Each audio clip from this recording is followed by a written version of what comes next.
Baik, pada UASA BO kelompok 4, kami akan mempresentasikan jawaban kami. Nah, sebelum itu saya akan memperkenalkan anggotanya. Itu ada saya, Faisal Zulfikar, ada Fandri Nanata, ada Fajrin Jaul Haq, ada Fajar Andika Suwarto Putra, dan ada Faizal Anugrah Akbar. Saya, Fandri Indarata, akan melakukan presentasi mengenai pencegahan hard-coded credential dengan enkapsulasi dan abstraksi.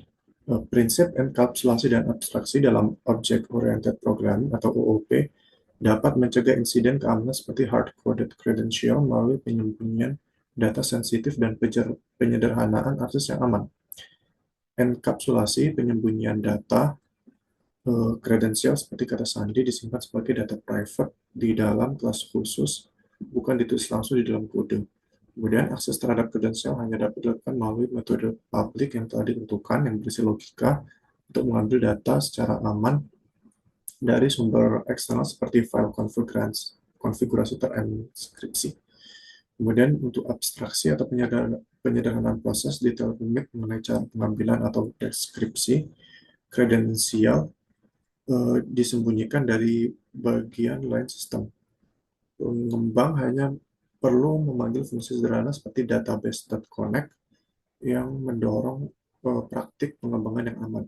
Jika diterapkan pada studi kasus Pusat Data Nasional atau PDN, kredensial akan dikelola oleh objek yang aman dan diambil dari lokasi terpisah saat aplikasi berjalan, sehingga menghilangkan celah keamanan.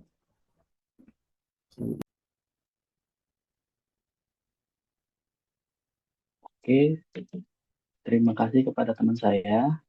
Saya akan melanjut. Perkenalkan, saya Fazri Zauhak. Saya akan melanjutkan slide berikutnya, yaitu slide keempat, eh, tentang kegagalan pasca krisis, kegagalan pasca kritis SSDLC pada studi kasus PDN. Eh, ada dua fase krisis, ada dua fase kritis dalam core software development lifecycle dalam kurung SSDLC yang diidentifikasi gagal dalam studi kasus PDN, eh, terbagi menjadi dua bagian fase. Yang pertama saya akan menjelaskan fase perancangan desain. Oke. Yang pertama itu ada kegagalannya adalah mengabaikan prinsip security by design, terbukti dengan tidak adanya threat modeling dalam kurung pemodelan ancaman. Yang kedua adalah rekomendasi ada rekomendasinya adalah melakukan threat modeling untuk mengidentifikasi potensi ancaman dan kerentanan sejak awal, sehingga pertahanan dapat dibangun secara proaktif ke dalam arsitektur sistem. Fase yang kedua adalah fase implementasi. Kegagalannya adalah tidak adanya proses tinjauan kode dalam kurung kode review pada bagian autentikasi yang menyebabkan adanya hard kode kredensial. Rekomendasinya adalah melakukan kode review secara sistematis, baik manual maupun otomatis, dengan alat static application security testing dalam kurung SAST untuk mendeteksi kelemahan implementasi sebelum masuk ke lingkungan produksi. Baik, selanjutnya dilanjutkan oleh teman saya. Ya. Selanjutnya, saya Faizal Anugrah Akbar akan melanjutkan menjawab soal nomor 3. Dalam konteks OOP, apa perbedaan antara use case dan misuse case, dan berikan contoh misuse case untuk skenario dalam akses ilegal ke database PDN. Perbedaan mendasar antara keduanya terletak pada tujuan dan aktor yang terlibat. Pada use case atau kasus penggunaan, tujuannya adalah untuk mendeskripsikan interaksi yang diinginkan dan sah antara pengguna dan sistem untuk mencapai suatu tujuan yang bernilai. Ini menjawab pertanyaan apa yang seharusnya dilakukan oleh sistem. Lalu aktornya pengguna sistem yang sah, misalnya administrator, nasabah, dan pengguna biasa. Kali ini contohnya administrator membuat akun blog baru. Lalu untuk issue case atau kasus penyalahgunaan, tujuannya adalah mendeskripsikan tindakan yang coba dilakukan oleh aktor jahat untuk menyalahgunakan atau merusak sistem. Ini menjawab pertanyaan apa yang seharusnya tidak boleh terjadi pada sistem. Untuk aktornya adalah aktor jahat atau peretas yang tujuannya merugikan. Contohnya peretas mencuri data dari database. Secara singkat, use case berfokus pada fungsionalitas positif, sementara issue case berfokus pada ancaman keamanan untuk membangun sistem yang lebih tangguh. Dan berikut adalah contoh issue case untuk skenario tersebut yang menggambarkan urutan langkah yang diambil oleh peretas. Dalam hal ini, nama contoh issue case-nya adalah akses ilegal ke database PDN. Untuk aktornya adalah peretas atau hacker. Ringkasannya, peretas mengeksploitasi celah keamanan pada aplikasi data manajemen portal atau DMP untuk menemukan kredensial dan menggunakannya untuk mengakses database PDN secara ilegal. Urutan langkah-langkahnya adalah yang pertama, peretas melakukan pemindahan atau scanning terhadap aplikasi DMP untuk mengidentifikasi potensi kerentanan.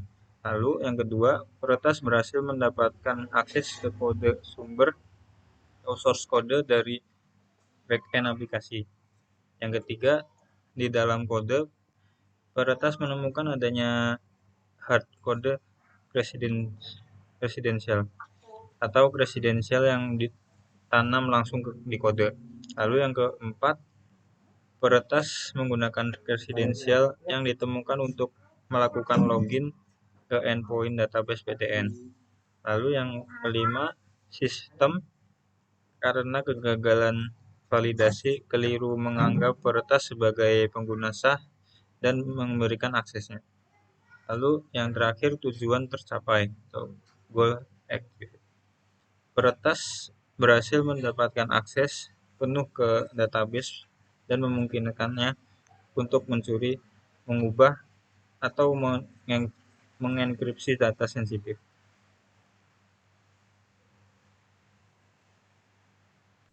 Nah, berikut adalah penjelasan kelas diagram sistem data manajemen portal.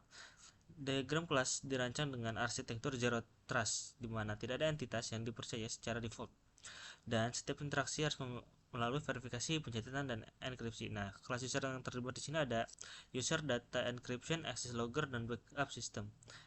Nah, untuk penjelasan relasi keamanan itu ada relasi backup system dan user. Nah, merupakan relasi ketergantungan. Metode kritis seperti create backup dan restore backup memerlukan objek user sebagai parameter untuk memverifikasi izin atau permissionnya melalui metode has permission. Lalu sesuai dengan prinsip never trust always verify. Nah, pada relasi yang kedua itu ada relasi backup system dan data encryption, merupakan relasi komposisi backup system menggunakan objek data encryption untuk mengenkripsi data secara otomatis sebelum disimpan, menerapkan enkripsi data address secara default. Nah, sedangkan relasi yang ketiga itu ada relasi backup system dan access logger, merupakan relasi asosiasi. Setiap upaya pemanggilan metode pada backup system berhasil ataupun gagal akan dicatat oleh access logger melalui metode log event yang menciptakan jejak audit yang penting untuk deteksi keamanan, deteksi ancaman, dan forensik. Kenalkan, nama saya Panjang Kasur Putra dengan NIM 24040102021. Pada kesempatan ini, Saya akan memaparkan jawaban untuk nomor 5. Gambar yang terlihat di samping ini merupakan sekuensi diagram alur pemilihan data pasca ransomware. Diagram ini menggambarkan langkah-langkah penting yang dilakukan setelah terjadinya serangan ransomware dengan melibatkan beberapa objek utama, yaitu admin, incident response team, backup system, dan decryption tool. Adapun alur pemulihan terbagi menjadi 3 langkah kritis utama. Yang pertama, langkah kritis isolasi sistem. Admin terlebih dahulu melaporkan insiden ransomware kepada insiden response team. Selanjutnya, IRT memvalidasi laporan tersebut dan mencoba melakukan pemulihan data menggunakan decryption tool. Namun, ketika alat deskripsi tidak berhasil, IRT langsung melakukan isolasi terhadap sistem yang terinfeksi untuk mencegah penyebaran lebih lanjut. Langkah kritis, validasi backup. Setelah proses dekripsi gagal, IRT meminta backup data terbaru dari si admin. Admin kemudian memeriksa kesehatan backup pada backup system yang sebelumnya telah dibuat sebelum sistem terinfeksi. Setelah menerima backup tersebut, IRT melakukan validasi untuk memastikan bahwa data yang akan digunakan tidak terkontaminasi oleh ransomware. Yang ketiga, langkah kritis, restorasi data. Setelah validasi berhasil, IRT melakukan restorasi data dari backup yang telah dipastikan aman. Proses validasi dilakukan sekali lagi terhadap data yang telah direstorasi untuk memastikan kebersihan sistem secara keseluruhan. Dan terakhir, jika semua proses berjalan sesuai prosedur, maka sistem dinyatakan telah pulih dan bebas dari ransomware. Demikian presentasi dari kelompok kami. Terima kasih atas perhatian dan waktu yang telah diberikan untuk menyimak paparan kami dari awal hingga akhir. Kami menyadari bahwa masih banyak kekurangan dalam penyampaian materi. Oleh karena itu, kami sangat terbuka terhadap kritik dan saran yang membangun. Terima kasih.